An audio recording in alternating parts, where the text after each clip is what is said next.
all are doing well. Viewers, आज हम आपको बनाना सिखा रहे हैं चिकन मशरूम सैंडविचेस।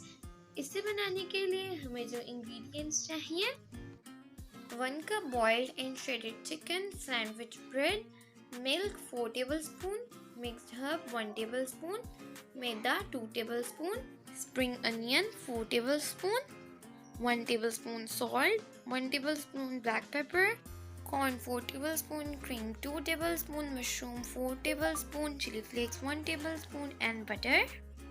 अब हम एक पैन लेंगे और इसके अंदर 1 tablespoon बटर ऐड कर देंगे और इसे मेल्ट कर लेंगे। बटर मेल्ट करने के बाद अब हम इसके अंदर मैदा ऐड कर देंगे 2 tablespoon और इसे बटर के साथ मिक्स कर लेंगे। अब हम इसके अंदर मिल्क ऐड करेंगे। मिल्क ऐड करने के बाद अब हम इसे भी अच्छे से मिक्स कर लेंगे।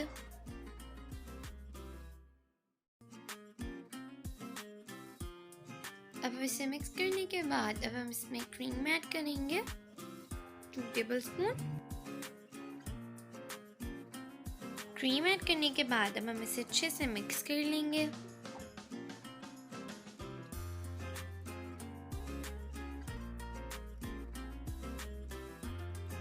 इसे मिक्स करते करते इसकी कंसिस्टेंसी कुछ ऐसी हो जाएगी। अब हम इसके अंदर कुछ स्पाइसेस ऐड करेंगे। सॉल्ट ऐड करेंगे 1 tablespoon, ब्लैक पेपर ऐड करेंगे 1 tablespoon, मिक्स्ड हर्ब्स ऐड करेंगे 1 tablespoon, चिली फ्लेक्स ऐड करेंगे 1 tablespoon और ये सब स्पाइसेस ऐड करने के बाद अब हम इसे अच्छे से मिक्स कर लेंगे।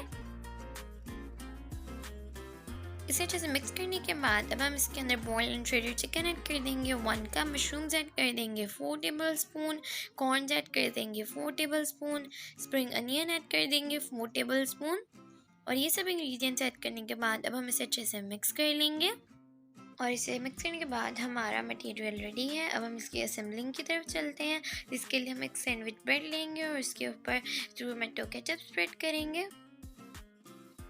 टोमेटो केचप स्प्रेड करने के बाद अब हम इसके ऊपर मस्टर्ड सॉस स्प्रेड करेंगे और उसके बाद अब हम इसके ऊपर मटेरियल की एक लेयर लगा देंगे जो हमने रेडी किया था और इसके बाद अब हम इसे दूसरी सैंडविच ब्रेड से कवर कर देंगे और अब हम एक ग्रिलिंग पैन लेंगे और इसके ऊपर बटर लगा देंगे और बस अब हम अपने प्रिपेयर्ड सैंडविच को ग्रिल कर लेंगे। ये ऑप्शनल है, अगर आप ग्रिल करना चाहें तो आप कर सकते हैं, अदरवाइज़ रहने दें। इसे ग्रिल करने के बाद अब हमारा सैंडविच रेडी है। अगर आपको हमारे चिकन मशरूम सैंडविच की रेसिपी अच्छी लगी हो तो हमारे वीडियो को लाइक कीजिएगा, हमारे चैनल को सब्सक्राइब कीजिएगा और बेल आइकन को ज़रूर प्रेस कीजिएगा। अब मैं मिलूँगी आपसे अपनी नेक्स्ट वीडियो में, तब तक के लिए टेक केयर एंड अल्लाह हाफ़िज़।